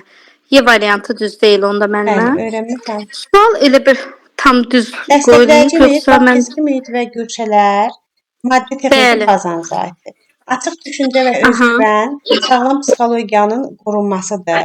Təhlükəsizlik dediyim zaman mən təhlükəsizlik təlimini nəzərdə tuturam. Təlim resursları dediyim zaman maddi texniki bazadır. Öyrənmə fəaliyyəti və qiymətləndirmə aiddir. Aydındır? bəli, bəli, İnkişaf aydın oldu etdirici mənə. mühitin komponentləri hansılar? İnkişaf edici mühit, sosial mühit, zaman mühiti, bir dənə fiziki mühit. Sosial, zaman və fiziki mühit. Aha, fiziki mühit əşyalar, güşələrdir, otağın əşyalarıdır. Sosial mühit yoldaşları ilə olan dialoqlardır, müəllimi deyil yoldaşlarıdır. Zaman mühit isə gün rejimidir, məşğələlərdir. 7-ni də oxuyun. Müəllimə, bu mühitin adının içində həm də komponent demək olar ona, yoxsa üçü belə də komponent sayılır? Necə müəllimə? Elə bir ki, biz demirik məsələn zaman mühiti, yəni zaman komponenti də Yox. demək olar da, hə, ona. Dəstəkləyici mühitin komponenti, yəni komplektləşmiş şəkildə 3 dənə komponent var. Komponent Ayrıca üçü ayrı-ayrıdır, Bəli, mühit sayılır amma. Başa düşdüm, sağ ol. 47-ni oxuyaq Günay müəllimə. Oxuyaq müəllimə. Tərbiyəçi hansı bacarığına əsasən o nəzəriyyələr və psixologiyanı bilməlidir? Konstruktiv, kommunikativ, gnostik, təşkilatçılıq, kreativlik. Əsasən nəzəriyyələri bilir deyiriksə, burada gnostik olmalıdır müəllimə. Gnostik bacarıq iki hissəyə bölünür. Hansılardan? İdraki bacarıqlardır. İdraki gnostik bacarıq, idraki Müəllimin bacarıqlar. kreativliyi və diaqnostik. Kreativlik, bəli. Kreativlik dedikdə nə nəzərdə tutulub? Diaqnostik. Yaradıcı, kreativlik deyək yaradıcı, düşündürücü, maraqlı, qeyri-adi işlər. Diaqnostik deyəndə isə əvvəlcədən, yəni məlumatlı. Əvvəlcədən məlumatlı dedikdə əvvəlcədən tədbirli. Tədbirli, Bir bəli. də Məlumatlı, konstruktivdə də tədbirli. əvvəlcədən sözü var. Bu fərqləri mənə izah edə bilərsiniz? Konstruktivdə əvvəlcədən. Mənim konstruktiv bir dənə yadıma salar zəhmət olmasa. Müəllimin planlı, proqramlı olması. Proqram. Aha. Konstruktivdə nəticə yönümlüdür. Nəticə yönümlüdür. Hansı nəticəyə çatacağını müəllim əvvəlcədən bilir. Aha. Bəs diaqnostikdə? Diaqnostikdə isə əldə etmək onu deyə bilmədim. Artıq neysə. Kim izah edər mənə? Diaqnostikin əvvəlcəsi ilə konstruktivin əvvəlcəsinin fərqi nədən ibarət? Müəllimə, konstruktiv əşyalara aiddir, güşələrin yaradılması, planlar yaradılması, inventar. Yaradıramsa təşkil edirəm, təşkilatçılıq bacarığının bununla heç bir əlaqəsi yoxdur. Diaqnostikdə ilk dəfədir, ilin, həftənin, belə deyim də, ilin başlanğıcında Diaqnostik bacarığım mənim olur. əvvəlcədən hər şeyi bilməyimdir. İlin başlanğıcı deyil. Diaqnostika əvvəlcədən bilirəm. Ha, Mən müəllimə proaktiv müəlliməm. diaqnostik qiymətləndirməni Bəli, nəzərdə yox. tutur, amma bu Bacarıqdan söhbət söhbət ondan gedir. gedir. Proaktiv müəllim. Bəli. Biri var proaktiv müəllimsiniz, Proaktiv, biri var bəli. konstruktiv müəllimsiniz. Fərqlər nədir? Baxın müəllimlər, konstruktiv bacarığım mənim planımı, proqramımı əvvəlcədən təşkil etməyimdir. Konstruktiv bacarıq mənə deyir ki, müəllimə, sən əvvəlcədən bilməlisən, nəyi bilməlisən? Qrupundakı uşağın yaşanlıq səviyyəsini, qrupdakı uşağının fərdi potensialını, qrupdakı uşağının hər bir xüsusiyyətini bilməlisən və sən planı təşkil edərkən uşaq orada nə cür çətinliklə rastlaşacaq, bunu əvvəlcədən bil. Məsələn, mən bir nağıl qoyuram. Və nağılda tutaq ki, anlaşılmaz sözlər var və mən əvvəlcədən bunu planlayıram ki, nağılın hansı hissəsindəki söz uşaq üçün çətin ola bilər. Və yaxud da ki, misal verəcəm. O misal uşaq üçün nə dərəcədə çətindir? Bunu əvvəlcədən mənim görməyim, mənim konstruktiv müəllim olmağımdır, bir də planlamağım. Çünki bu məşğələ ilə təlimlə bağlıdır. Biri də var ki, diaqnostik bacarığın mənim əvvəlcədən görməyim, əvvəlcədən diaqnostika, əvvəlcədən yəni mənim bilməyim. Burada da məsələ ondan ibarətdir ki, mən proaktiv müəlliməm. Əvvəlcədən situasiyaları görürəm. Bu əvvəlcədən sözü daha çox sizin dəstəkləyici mühitinizə aiddir. Bir müəllim dəstəkləyici mühitini əvvəlcədən qura bilirsə, demək ki, o diaqnostik bacarığıma aiddir. Məsələn, mən bu günləri Nəticə yönümlü olur. Deyir, nəticə yönümlü Müəllimə, yenə deyək də, deyir. Aynur müəllimə, Bəli, müəllim. Aynur müəllimə, üzr istəyirəm. Müəllim əvvəlcədən bilir ki, məsələn, stolu qoymuşuq, bu stolun küncü uşağa dəyə bilər və zərər yetir. Bəli, burada Bu bu diaqnostik. söhbət gedir. Nəticə yönümlünüz konstruktivə aiddir. Proaktiv olmağınız, situasiyanı əvvəlcədən görməyiniz, diaqnostika aiddir. Aparacam uşağı ekskursiya. Ekskursiyada məsələn, tarladan süfrəyə adlı bir ekskursiyam var. Uşaq gedəcək çörək zavoduna və orada onu yandırıcı, deşici alətlər var. O alətlərlə əvvəlcədən məqsədyönlü şəkildə uşağın istifadəsi üçün təlimatlar verirəmsə, mən diaqnostik müəlliməm. Uşağı həyətyanı sahəyə aparıram. Orada əylənəcəyi zonanı əvvəlcədən seçmişəm və orada heç bir təhlükə ilə qarşılaşmırsa uşaq, mən diaqnostik müəlliməm. Dipçəkləri yüksək yox, uşaqların boy səviyyəsində düzmüşəmsə, mən diaqnostik müəlliməm. Aydındır fikirlər? Aha. Bəli, müəllimə, aydın. Yəni müəllimə, əgər mən məsələn görürəm ki, müşahidə edirəm ki, uşağın bu hərəkəti onun üçün axırda pis nəticələnə bilər. Mən bunu əvvəlcədən görürəm və buna icazə vermirəmsə, mən diaqnostik müəlliməyəm də. Diaqnostik müəlliməyəm deyədikdə, diaqnostik bacarığı olan proaktiv müəllimsiz.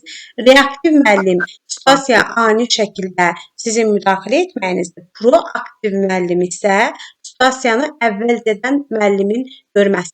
Ani şəkildə sən əgər müasir dövr deyir ki, ani şəkildə reaksiya vermək olmaz. Sən əvvəlcədən planlı proqramlı olmalısan ki, müsahibənin sualları da bugün onu göstərir. Təşəkkür edirəm Günay müəllimə. Sualınız varsa buyurun. Sağ olun, var olun müəllimə. Çox sağ olun. Bir dənə də 48 oxuyaq müəllimlər. Gecə oldu, tamamlayaq dərsi. Oxuyun müəllimə. Deyir, təlim strategiyasının düzgün seçilməsi dedikdə nə nəzərdə tutulur? Alt standartda müəllim planlaşdırmasının hazır verilməsi, alt standartda əks olunan biliş və bacarıq, məşğələ üzrə qiymətləndirmə meyarı, alt standartın tələbinə uyğun fəaliyyət üsul seçmək, alt standartın çətinləşməsini göstərən vasitə. Təlim strategiyasının düzgün seçilməsi nə nəzərdə tutulur? Alt standartda müəllim planlaşdırmasının hazır verilməsi. A variantı müəllimə. Düzgün seçilməsi dedikdə nə nəzərdə tutulur? Bəli. Alt standartda müəllim planlaşdırmasının hazır verilməsi. Hazırdır müəllimə, sizdə planlaşdırma. Xeyr, normal, xeyr. Müəllim olsun. Alt standartda üsulunun biliş və bacarıq, məşğələ üzrə qiymətləndirmə meyarı, alt standartın tələbinə uyğun fəaliyyət üsul seçmək. Dəqiqə müəllimə bu getdi, niyə?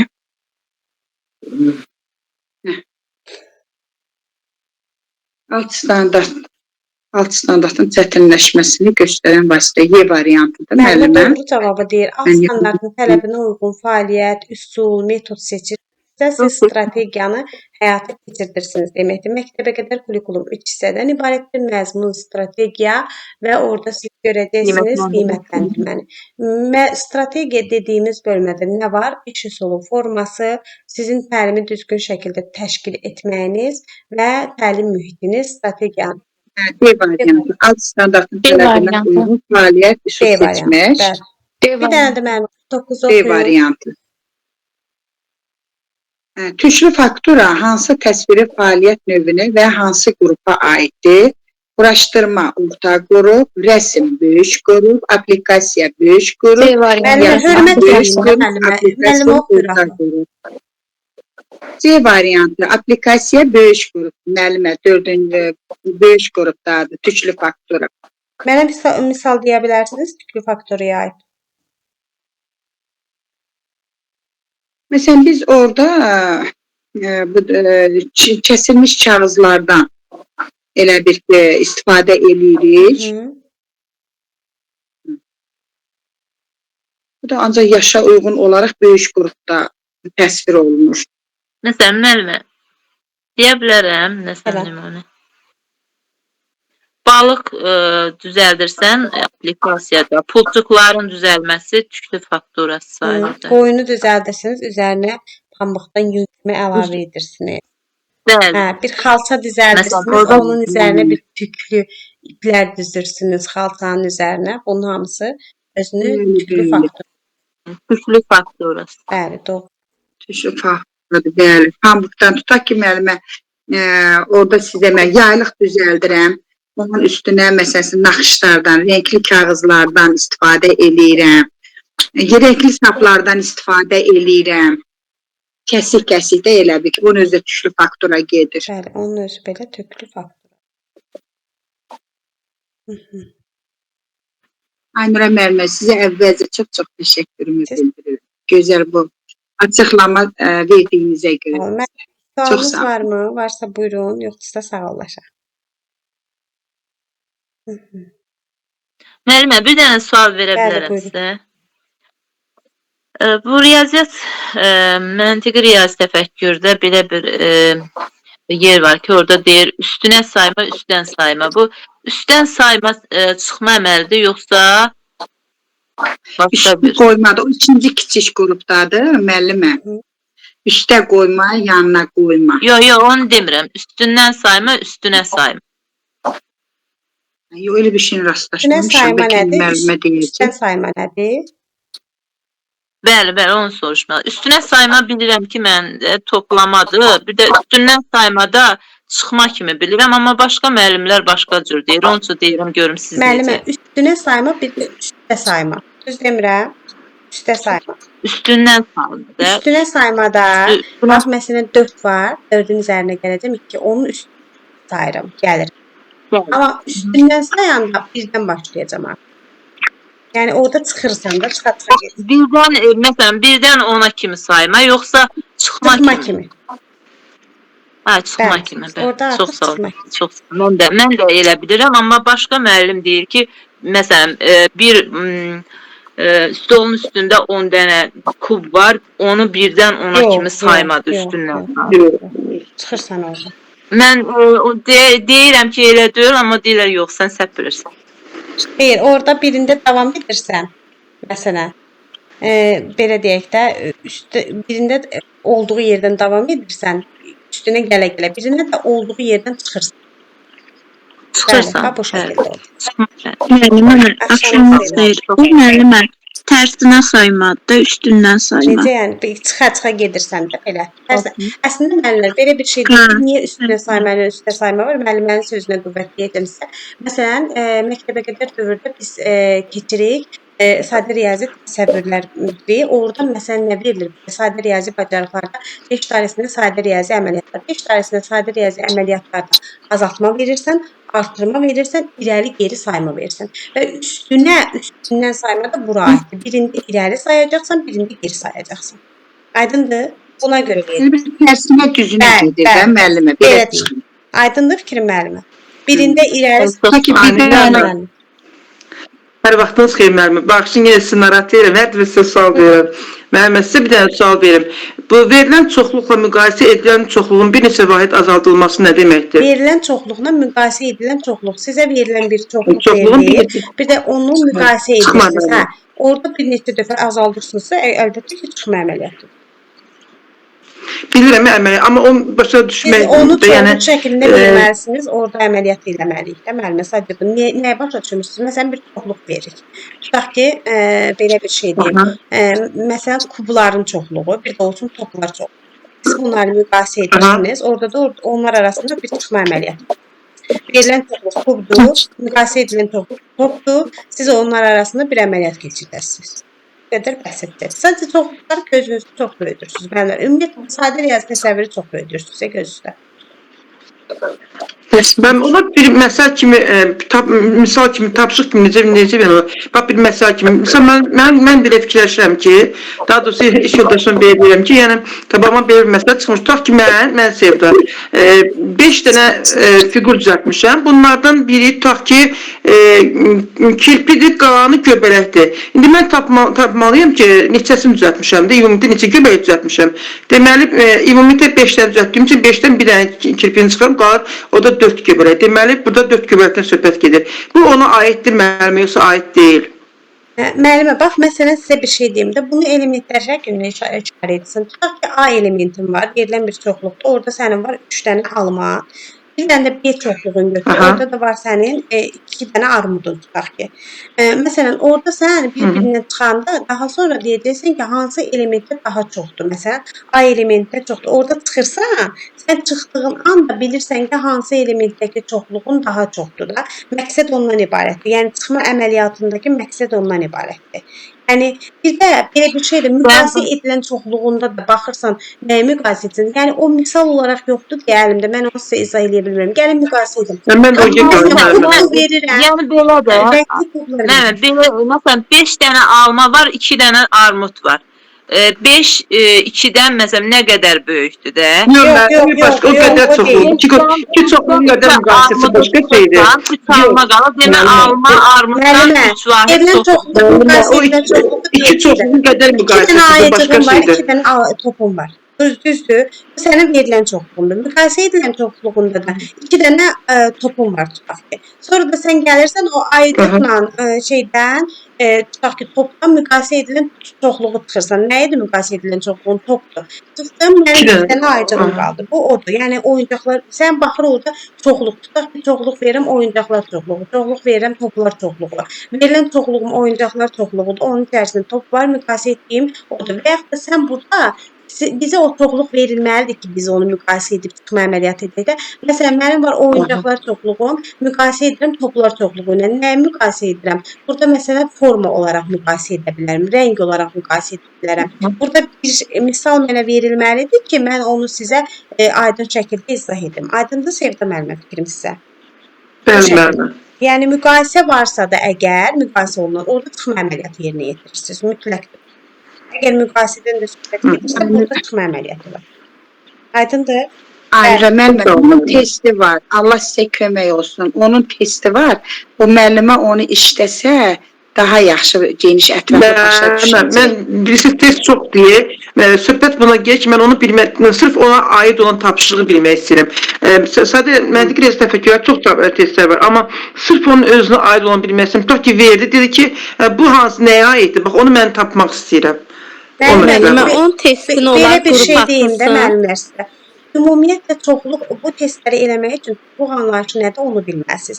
Çoxluq odur ki, bir elementdən ibarət bir qrupunuzdur sizin. Və buradakı elementlər eyni də ola bilər, fərqli də ola bilər. Məsələn, sən onu simvollarla da ifadə edə bilərsən. Tutaq ki, çoxluqlar verirsən, meyvə çoxluğun var sənin. Meyvə çoxluğunda nə var mənim? Armud var, banan var, tutaq ki, üzüm var. Bir də var oyuncaq çoxluğum. Oyuncaq çoxluğunda nə var mənim? Ayıcıq var, top var. tutaq ki də deyirəm.